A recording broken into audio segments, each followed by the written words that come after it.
What if I told you that most people never even reach the second stage of creating their big dream? They get stuck in an endless loop of starting things, doubting themselves, and never following through because they don't understand the three hidden stages of creation. And if you don't get this, you'll never create what you want. So let's break it down. All right, let's talk about the first stage, germination. This is where every idea begins. Think of it like planting a seed. At first, it's pure potential. Now it could grow into something massive, but for now, it's just an idea in your head. Germination is the exciting part. It's the moment when an idea hits you. You see the vision, you feel the energy of what it could be. You want to start a business, you want to get in shape, you want to make more money. You can see yourself achieving it and you feel like you're already making progress just by thinking about it. But here's the problem. Most people get addicted to this stage. They chase the high of new ideas but never move past the initial excitement. They tell themselves, I need to do more research first. They waste months, sometimes years, convincing themselves that they are preparing. They become information junkies, always learning but never doing. They scroll through content, binge watch success stories and tell themselves, one more course and I'll be ready. But readiness is an illusion. The truth is, action creates clarity, not the other way around. In reality, they are not preparing, they are hesitating. And that hesitation keeps them from moving into the next stage, assimilation, where the real challenge begins. This is where your idea goes from fantasy to reality. See, reality doesn't care how excited you are in the beginning. It only rewards action. And the moment you start taking real steps, things stop feeling easy. This is where most people hit resistance and start questioning everything. And here's the thing, this is the longest phase of creation, so this is where the identity shift happens. Somewhere along the way, your unconscious mind will throw up a smokescreen of excuses, trying to convince you that this goal that you've been chasing the entire time isn't even that important to you anymore. Because if you keep going, if you actually take a few more steps, you will reach a point where you must accept that you're finally worthy, that you're finally capable, that you're finally good enough. But that also means that your old identity would have to die. Now let me ask you, how much do you think identities like dying? They don't. They fight like hell to survive. And this is why assimilation is the hardest part of creation, because it's not just about taking action, it's about staying in the game when the initial excitement wears off. Because it's only a matter of time until doubts start creeping in. Am I even capable? Is this the right goal? What if I fail? Maybe I should pick an easier target? This is when people start bargaining with themselves. They lower their standards. They tweak the dream instead of leveling up to match it.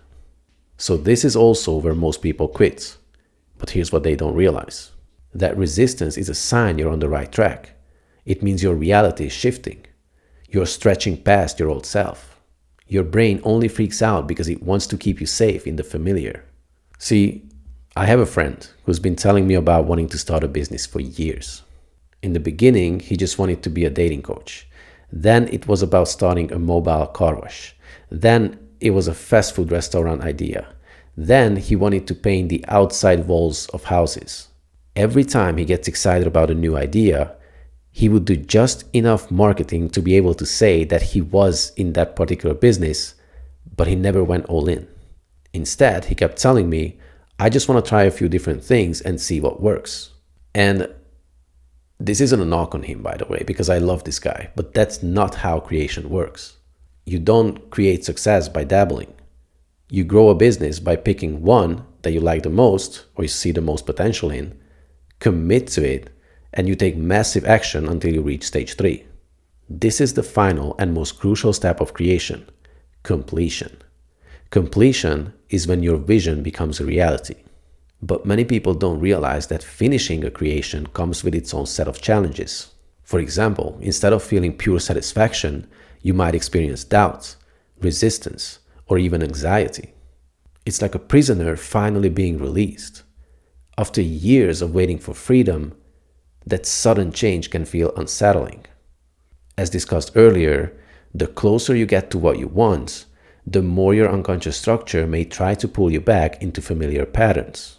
This is why people often sabotage success right before it happens. They've built an identity around wanting rather than having, So stepping into that new reality where they have what they want feels unnatural. But here's the key. Completion isn't just about getting the result. It's about receiving it, letting it truly land. Many people never fully allow themselves to have what they create. They downplay their success, avoid acknowledging it, or immediately set a new goal without taking a moment to truly own what they've achieved. However, to complete the creative cycle, you must consciously acknowledge what you've created. Declare it finished, claim the results as yours. The ability to receive and recognize your own creation is what truly locks it into place. If you don't master this, you will stay stuck in an endless cycle of chasing without ever having. But when you embrace completion, you step fully into your power as a creator. So let me ask you, what stage are you stuck in? Are you addicted to ideas but never start? Are you in the assimilation phase, hitting resistance and backing off? Or do you have trouble letting it land? If you're tired of setting goals and never reaching them, if you keep stopping when things get hard, or if you want to truly master the art of creation, not just theory, then join my free Skool community. Inside, I teach you how to shift from feeling stuck to becoming a superconscious creator. Click the link in the description and I'll see you inside.